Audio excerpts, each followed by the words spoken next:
Welcome back to the Spoony Stitcher channel. I'm Shannon, the Spoony Stitcher. This is the Stitchery, and I'm very happy to have you today.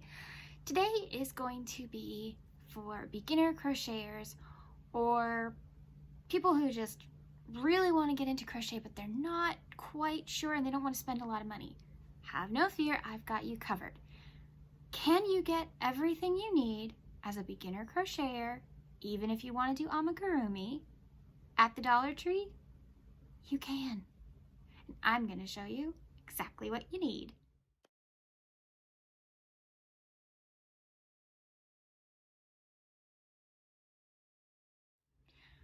Okay, so before any crocheting can be done, you need some supplies.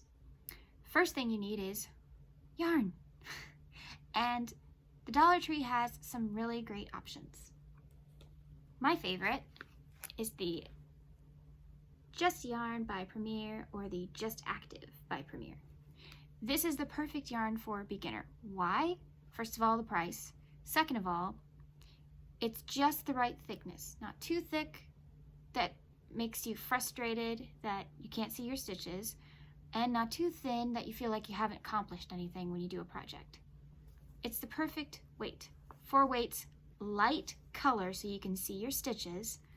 I recommend springtime colors, especially right now.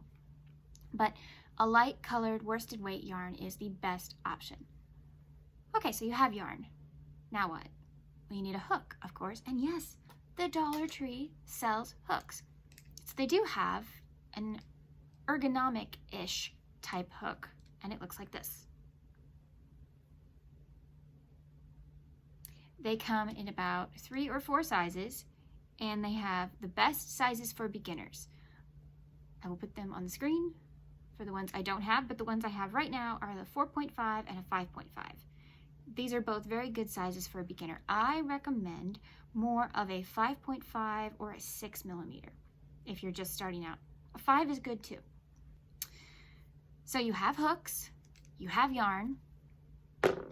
Okay, but once you finish a project, you're gonna need to cut that project, right? I know that the Dollar Tree isn't really known for having good scissors. However, I do have an option for you. This one. It comes all by itself with a little packaging. I will put a picture on the screen so you can see what the packaging looks like. And this is actually a very good. It's just a small enough head that you can get in those tight little areas, and it's a great travel size. And it really cuts. Ta-da! Well, you've cut the yarn. Ooh, now you need to sew in the tail. Dollar Tree doesn't sell yarn needles. Well, they do sell sewing kits, but I don't want you to use the needles in there. I want you to use the safety pin. Hear me out. I will show you an example of how you use it. Have you ever done anything with elastic where you had to thread through a piece of fabric to get the elastic through?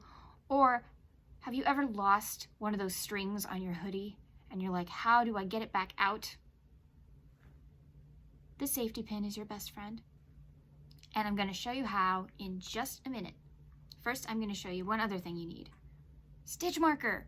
Please use a stitch marker if you are a beginner crocheter. Please. You will be so much happier. But they don't sell stitch markers. I know people say to use safety pins, but they can rust. Let's say you need to kind of leave your project for a bit. Actually, I recommend bobby pins. Bobby pins. They are perfect little stitch markers. That little ridge on them holds the little marker in place, and they're easily to put on and off. Now, I will show you how to use both the safety pin and the bobby pin right now. Okay, so I'm going to show you 2 things. First, we're going to show how to use the bobby pin properly. So I'm at the end of this row, and I want to start the next row. It's really easy. Ta-da!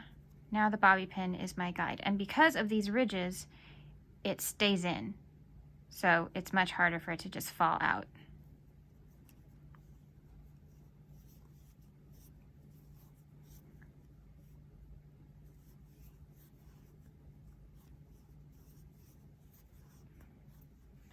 And I am not going to bore you with this, but let's say I want to sew in my tail. So first of all, take my scissors. Okay, I don't have a sewing needle or a yarn needle. What do I do? But you do have a safety pin. Open your safety pin.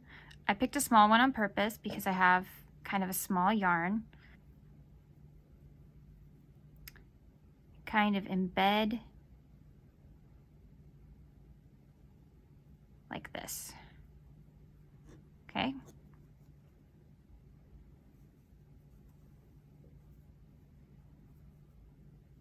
You can still pretty much do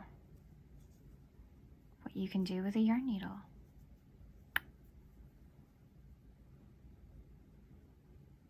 You may have to find smaller stitches. But in a pinch, it's pretty great. So, there you go. Just like that. Then when you're done, you just detach it like so. And you're gonna cut that off anyway, so even if it kind of ruins the yarn, it's okay.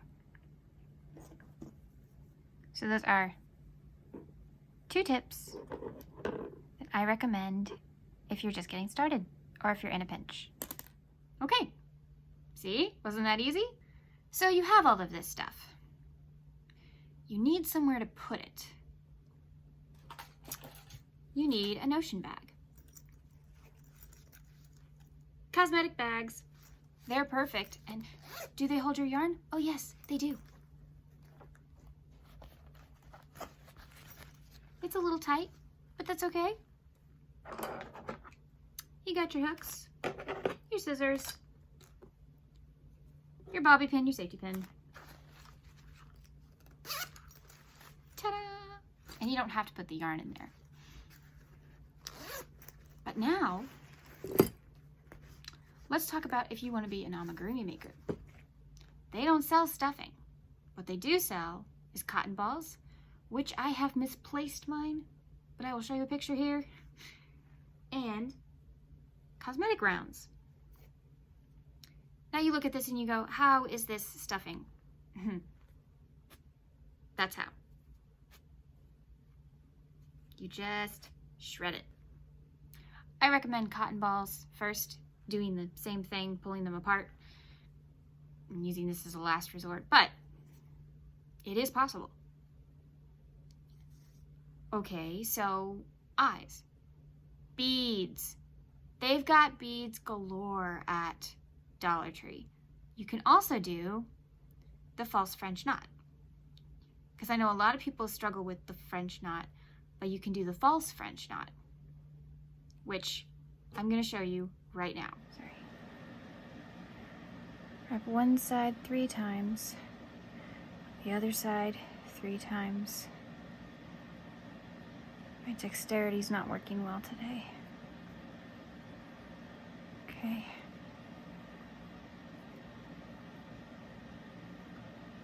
Pull tight. Okay, so there's your eye, but you need to know how to sew it. So we're going to use my little bumblebee here and pretend that this is his face. So you thread your needle.